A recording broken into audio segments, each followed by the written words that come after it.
Hey guys, my name's Ben. Welcome back to episode 10 of your Bukkit Minigame Tutorials. Today, we're going to be looking at maps, so setting up custom maps and stuff. So in our handlers package, we're going to create a new class, and we'll just call it map. Again, this is going to be extremely similar to our kit and our team class. So if we just keep this map open, right. So let's make a few of our variables that we're going to need first of all. So we're going to have a private static map, which is going to be the active map, which currently is equal to nothing because we haven't set it yet. We're going to need a private static list of all the maps. So we're going to call this all maps, and it's equal to a new array list of maps. Map being from util.list. Map being, you know, this class here. We're also going to need private string, which is going to be the team spawns. So I guess the way we'll do this is we'll, and because we have like a an infinite amount of teams, I guess we'll have a list of strings. So list string, which are going to be spawns, and then we'll have a private int. Well, actually, no, we won't. Okay, so that's all we need. So in our constructor, we're going to need a map name, so string map name. We're also going to need a file name for the file name of the map, and then a list of strings. So list string of all of the spawns. Okay, so then if we go into our constructor, and Skype is making noises, let's turn off Skype. Right. So if we go in our constructor, we're going to now say that spawns, or we could say this dot spawns equals spawns. So we're just setting the things in our constructor equal to the things in our class. This dot file name equals file name. Oh, we didn't even make that, did we? No. Right, so we need a couple more things. So we need a private string file name and map name, like so. Just a file name equals file name, and this dot map name equals map name, like so. Finally, we're going to say all maps dot add this instance of this map, because when we create a map, we are going to obviously want to then add this map into our list of maps. So let's now make our many a method that we make in these kinds of classes. So our first one is going to get all the maps, so it's going to be a public static list of maps, which is going to get all maps, and it's going to return all maps. Next, we're going to say public static void set active map, so we're going to set the active map to a map, and that means we're going to say active map equals map, because we're setting our currently active map to a map that we've specified. Now we're also going to want to get this map, so we're going to say public static map get active map, and that's going to return the active map, like so. So sorry if I'm going a little bit fast, but you know, this is kind of a very simple class that we're creating. So it's a public static method, so it's going to get the active map currently, and it's just going to return the active map. Now we're going to make our local methods, so we're going to say public string get map name, and this is going to return the map name. We're going to get the world, so public world get world, and this is going to return bucket.getWorld file name. Now the file name is the name of the file that the world's in. So by getting and we're also importing world from org.bucket.world.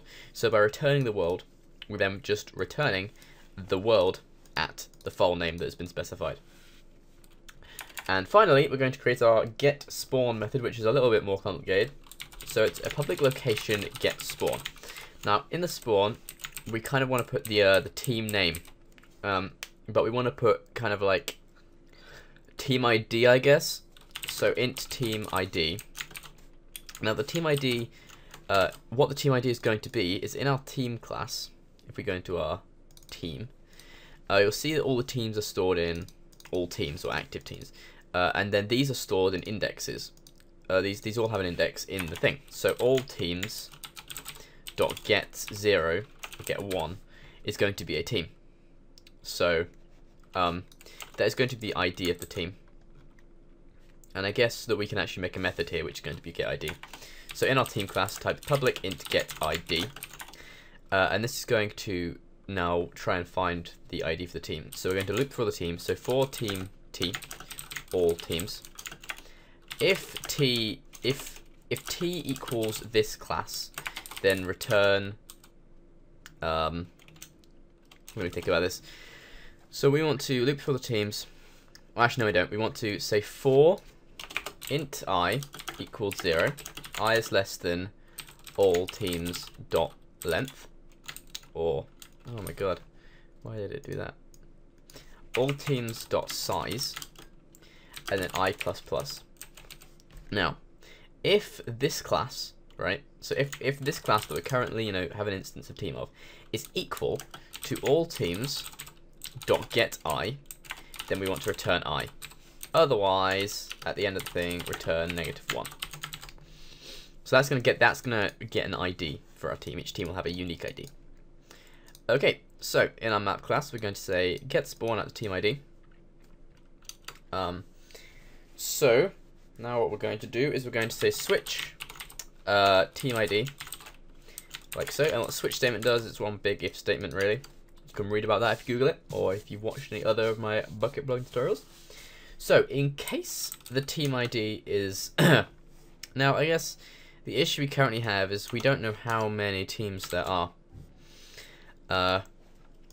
So what we can do to make this a little bit simpler is we can, instead of using a switch statement, we can loop through the amount of teams there are. So for in I equals 0, I is less than team dot get all teams dot size I plus plus. So this is going to loop until we run out of teams to loop through. So now what we want to do is we want to get the spawn for the team. So we want to say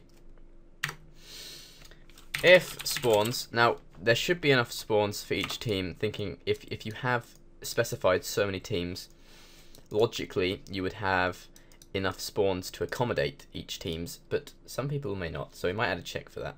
But for now, just so we can get this class kind of up and working, so just so we can get this working, we're going to loop through the amount of teams that there are, and we're going to say, because we have this list of strings, now we need to actually sort of get the string first of all. So string team spawn equals spawns dot get at I, like so. So that's the team spawn for this team. But we also want to check if that is a thing. So if spawns dot get I is equal to null, then we just want to say I equals 0, or to make another integer, int actual team ID is currently equal to I. Now if spawns.getI is equal to nothing, then we'll set actual team ID equal to 0, like so, and we're going to get the team spawns at actual team ID, like so. So what that's doing is if there's not enough spawns for the amount of teams that we're creating, then it's not ideal, but the person who's running the plugin should sort it out, and that is that the player, the person who's running it, the player who is in the team that doesn't have enough spawns is going to spawn just at the 0th spawn, so the first spawn that is in the game, because otherwise it will just return null and throw us errors. So that is a way of fixing that. However, it's not really fixing it. That can only be fixed via the person who's installed the plugin. And obviously, these maps are going to be defined as kits are and through a config. And I do believe, actually, that if we go into the BC Warfare, teams will also be defined, either maybe via config at some point. So we'll sort that out. Alright, so string team spawn equals spawns.cache team ID. So you've got the team spawn. So now we're going to get each, we're going to return their spawn. So we're going to return a new location, and I'm going to split this over a few lines because it's going to get a little messy. So the first argument is the world that they're in. So for that we can just type get world, which will return the world. We also want to import the location from org.bukkit.location. So get world, and now we want to get integer.value of spawn. Actually, what we could do here is we could say string array team spawns equals team spawn dot split at a comma, because how we're going to lay out the spawns in the config file is it's going to be world name, comma, x, comma, y, comma, z, like so. So if we split it at the comma, we now have an array of our team spawns. So we need to say integer.value of team spawns at 0 plus 0.5, because we want to be in the center of the block, comma, and now we can just copy this line, paste it down 3 times, and remove the semicolon, not the comma at the last one, and then place a semicolon at the end of the line. Now as for 0, 0, 0, we want this to be 0, 1, 2, like so. And that is going to kind of fix it up. And actually, I lied about how that's being laid out. This is going to be laid out like X, Y, Z. Like so. Okay. So now we still have an error, because if we loop through all of this and dead code, where's the dead code? Equals I.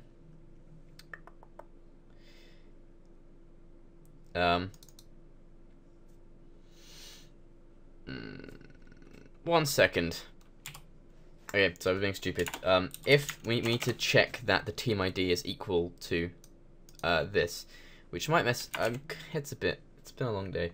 So if I is equal to the team ID, and if it's not equal to the team ID, so invert that, we just want to continue to the next one. Otherwise, we want to do all of this. However, we still want to check. So let's add a few comments here. So loop through all teams. And actually, we don't. What we could do instead of doing this loop here, if you could say loop team t team.get all teams. Now instead of I, we could say t.get ID, because we want to make sure that we know we have that team's ID. Actual team ID, and if we just actually, instead of putting t.get ID, we'll say int team ID equals t.get ID. What is that? Okay, so TID, I'll just call it TID, TID, and then replace all of our I's with TID, like so. So loop through all the teams, get team ID, and then is the team ID the one we are looking for? So now we're going to then check there are enough. We're checking there are enough spawn points for each team. If not, use the first spawn point specified. Then we're going to teleport to spawn point, like so. So that is our get spawn class, and then at the end we just want to add a return statement and return null, because if it hasn't, if the team ID doesn't exist, if the team ID isn't an actual team, we're just going to return null. So now in our game class, currently it's just teleporting them in our location utilities to whatever the team they're in. So if we go to this teleport to game method by holding control and clicking our method, you'll see we have player, player, team, team. So player to teleport to the team.getSpawn. Now the team.getSpawn currently, this is kind of looping through methods. So we're going to team.getSpawn. So if we hold control, click that, it's returning spawn. Now we don't actually want this parameter anymore. We just want a variable anymore. We're going to delete that, and delete everything to do with spawn. This also means that in our game we can remove the location here, like so. And in our team class, so we can just say new team red, new team blue, like so. And in our get spawn method, we're going to return map.getActiveMap.getSpawn from a get ID, like so. So that is going to get the spawn location for that team. And what I'm also going to do is another thing. I'm going to make another constructor. So this constructor is going to be public team, and then it's going to be string team names, like so. And what all this is going to do is it's going to say for string s colon team names. Okay, so what I'm doing here is this is not needed at all. But what I noticed here is if we go into our game, we're saying new team red, new team blue. What I'd like to do is just say new team red, comma blue. So we're defining two teams. So what we're going to do is we're going to make this constructor here a private constructor. So we're going to remove this public what's it called? I don't know what they're called. The public thing. So now you'll see, actually these things are still visible. We can make it private. So we're going to make a private team string name, like so. And now you'll see that in our game, these aren't going to work technically. These still work, I guess, because we can still define it through this constructor here. And actually, we don't even need the private. Okay, remove the private. You'll see what they're doing here. Yes, we do need the private. Right. If we go into our game, if we hover over team, we see it's using the constructor team string ... team name. Now string ... is just an array of strings. So what we can do with this is now we can just call the other constructor. So we can say new team s, like so. And I think I'd actually prefer it here to be like that. So you see that this is calling our other method, which is com.TheBCBroz.handlers.team string team name here. So this one, as you'll see, this isn't going to work anymore because the team string isn't visible. This method here isn't, you can't actually see it. What we want is an array of strings. So if we go into our class here and we put a comma and we type blue, it's not going to work because it's just, you know, two strings. If we type new string array and then surround these with squiggly brackets, braces, we're now defining the teams that we want. So in this case, why I'm doing this is it makes it just a little bit cleaner. So with our teams, I don't like defining each team separately in a different constructor. Say we had like 20 teams, we have to define them all separately. Whereas with this, now what we can do is we can say private string array teams equals new string array and then red, comma blue, and then here we could just put teams. And we can also make that's a lot simpler to do in the configuration file once we get around to that part. And we can make it static as well, like so. So that's gonna be this tutorial. It's gone a little bit long. I hope you've understood everything. If not, I've been a little bit fast because it's kind of hard to get through. I'm gonna keep that there so people can try and understand it. We're going to be trying to add the maps. I think we'll add the maps into the configuration file next tutorial, and then teams after that. And hopefully, once we've finished all of that, we can start testing. So, thanks for watching, guys, and I shall see you next time.